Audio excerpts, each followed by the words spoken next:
Slick back. No, slick back. That's what I said. Slick back. No, nigga, I'm a pimp named Slick Back. Pimp named Slick Back. Pimp named Slick back. Nigga, are you deaf? I'm a pimp named Slick.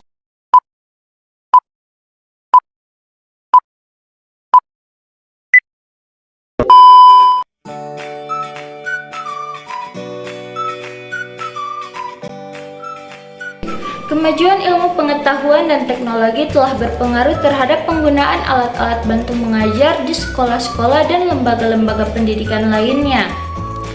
Di era ini, para guru dituntut agar mampu menggunakan alat-alat yang dapat disediakan oleh sekolah dan tidak tertutup kemungkinan bahwa alat-alat tersebut sesuai dengan perkembangan zaman. Berkembangnya ilmu pengetahuan dan teknologi membawa dampak kemajuan yang sangat pesat terhadap dunia pendidikan. Pada bidang pendidikan, perkembangan teknologi informasi dan komunikasi tentunya dapat memberikan dimensi baru dalam hal kemampuan untuk mendapatkan literasi dan referensi bagi para pengajar maupun siswa. Berbagai sumber yang dapat dijadikan referensi bagi kalangan pendidik pada saat ini terasa lebih mudah untuk mendapatkannya. Maka pada video presentasi kali ini saya akan mempresentasikan 6 poin pembahasan. Yang pertama adalah hakikat media pembelajaran dan teknologi informasi dan komunikasi. Yang kedua adalah fungsi dan manfaat media pembelajaran. Yang ketiga adalah kriteria pemilihan media pembelajaran. Yang keempat adalah pengelompokan media pembelajaran dan karakteristiknya. Yang kelima adalah lingkungan sebagai media pembelajaran. Yang keenam adalah evaluasi media pembelajaran.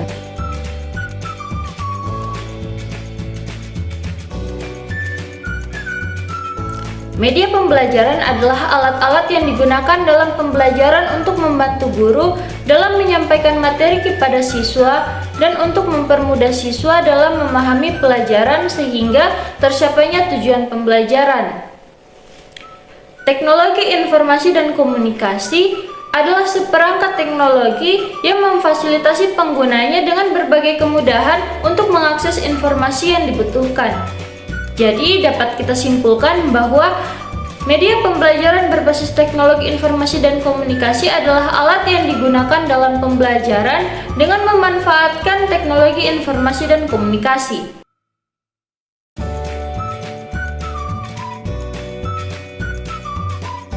Mix Nguyen dalam bukunya yang berjudul Audio Visual Aid to Instruction mengemukakan 4 fungsi media. Yang pertama, dapat mengubah titik berat pendidikan formal, yang artinya dengan media pembelajaran dapat merubah pendidikan yang tadinya hanya bersifat teoritis menjadi fungsional praktis. Yang kedua, membangkitkan motivasi belajar. Dalam hal ini, media dapat menjadi motivasi bagi siswa sebab penggunaan media pembelajaran menjadi lebih menarik dan memusatkan perhatian siswa. Yang ketiga, memberikan kejelasan. Maksudnya, dengan media pembelajaran, pengetahuan dan pengalaman siswa dapat lebih jelas dan mudah dimengerti. Yang keempat, memberikan stimulasi belajar. Maksudnya dengan menggunakan media pembelajaran, siswa dapat menumbuhkan rasa keingintahuan mereka terhadap pembelajaran. Menurut Istiqlal, ada 8 manfaat media dalam proses belajar dan mengajar. Yang pertama, penyampaian materi dapat diseragamkan. Yang kedua, proses pembelajaran menjadi lebih jelas dan lebih menarik. Lalu, proses belajar dapat menjadi lebih interaktif. Yang keempat, jumlah waktu belajar mengajar dapat dikurangi. Yang kelima, kualitas belajar siswa dapat ditingkatkan. Yang keenam, proses belajar mengajar dapat terjadi di mana saja dan kapan saja. Yang ketujuh, dapat menumbuhkan sikap positif. Yang kedelapan, peran pengajar dapat berubah ke arah yang lebih positif dan lebih produktif.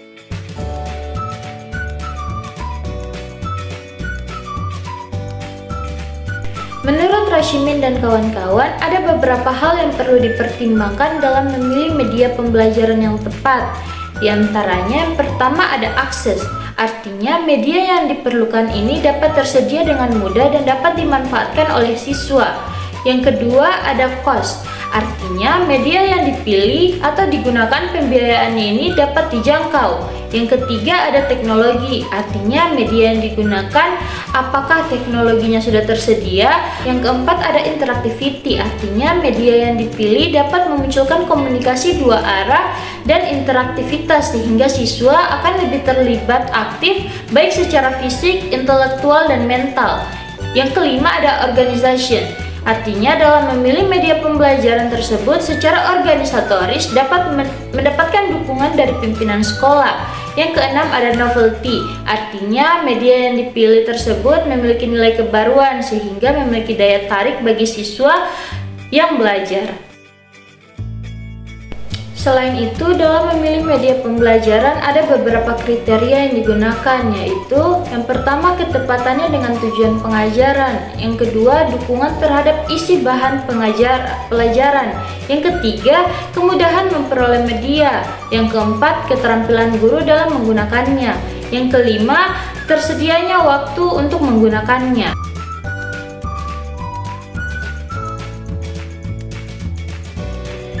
Ada 5 kategori media pembelajaran menurut Setyasari. Yang pertama, pengelompokan berdasarkan ciri fisik. Berdasarkan ciri fisik dan bentuk fisiknya, media pembelajaran dapat dikelompokkan menjadi 4 macam, yaitu media pembelajaran 2 dimensi, contohnya seperti grafik, foto, dan papan tulis.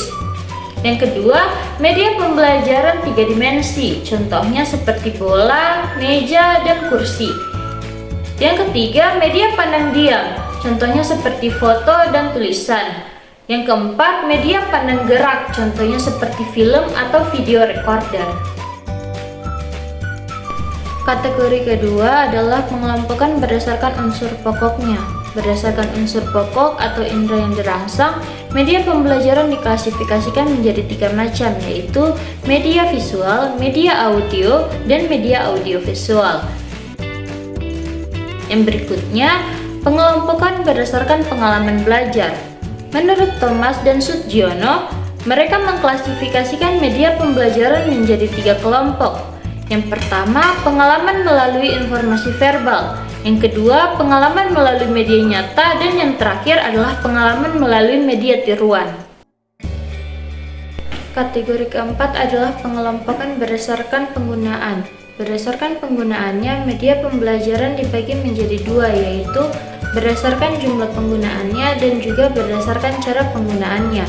Berdasarkan jumlah penggunaannya, media pembelajaran dibedakan menjadi 3, yaitu media pembelajaran yang penggunaannya secara individual oleh peserta didik, seperti laboratorium elektronik. Yang kedua, media pembelajaran yang penggunaannya secara berkelompok atau kelas. Yang ketiga, media pembelajaran yang penggunaannya secara massal, misalnya seperti televisi, radio, dan film. Berdasarkan cara penggunaannya, media pembelajaran dibedakan menjadi 2, yaitu media tradisional atau konvensional sederhana seperti peta. Yang kedua, media modern atau kompleks seperti ruang kelas otomatis dan sistem proyeksi berganda. Kategori terakhir adalah berdasarkan hierarki manfaat media.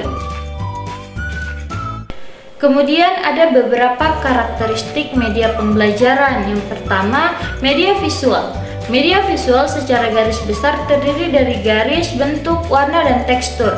Media visual terdiri dari 2 jenis, yaitu media visual non-proyeksi dan media visual proyeksi. Media visual non-proyeksi seperti benda realita atau benda nyata, media cetak, dan media grafis. Media visual proyeksi seperti hasil jepretan kamera, hasil kreasi dengan program aplikasi, dan juga film bingkai atau slide. Yang kedua ada media audio. Media audio adalah media yang isi pesannya hanya diterima melalui indera pendengaran saja, contohnya seperti radio. Yang ketiga ada media audiovisual. Media audiovisual adalah media yang dapat menampilkan unsur gambar dan suara secara bersamaan pada saat mengkomunikasikan pesan atau informasi, seperti audiovisual murni dan audiovisual tidak murni. Yang keempat ada multimedia, yaitu penggabungan atau pengintegrasian dua atau lebih format media yang berpadu seperti teks, grafik, dan animasi.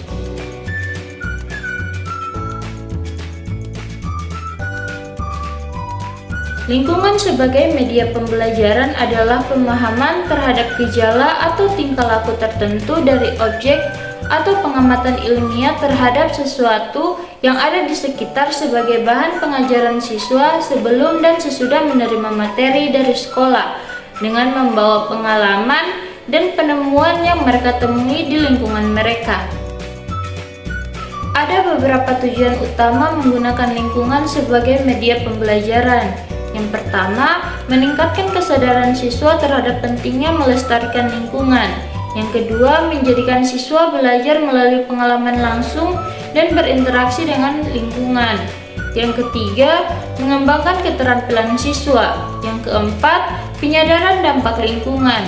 Yang kelima, pemahaman tentang keanekaragaman.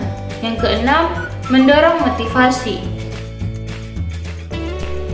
Lingkungan sebagai media pembelajaran dibagi menjadi 3 jenis. Yang pertama ada lingkungan sosial, yaitu suatu bentuk lingkungan yang berkenaan dengan interaksi manusia dengan kehidupan masyarakat, seperti organisasi sosial, adat atau kebiasaan, mata pencarian, kebudayaan, pendidikan, struktur pemerintahan, agama, dan sistem nilai. Yang kedua ada lingkungan alam, yaitu suatu bentuk lingkungan yang berkaitan dengan segala sesuatu yang sifatnya alamiah. Contohnya seperti keadaan geografis, iklim, suhu, udara, musim, curah hujan, flora, dan fauna. Yang ketiga ada lingkungan buatan, yaitu lingkungan yang disengaja diciptakan dan dibangun manusia untuk tujuan-tujuan tertentu yang dapat bermanfaat bagi kehidupan manusia. Contohnya seperti irigasi, pertanaman, kebun binatang, perkebunan, penghijauan, dan pembangkit tenaga listrik.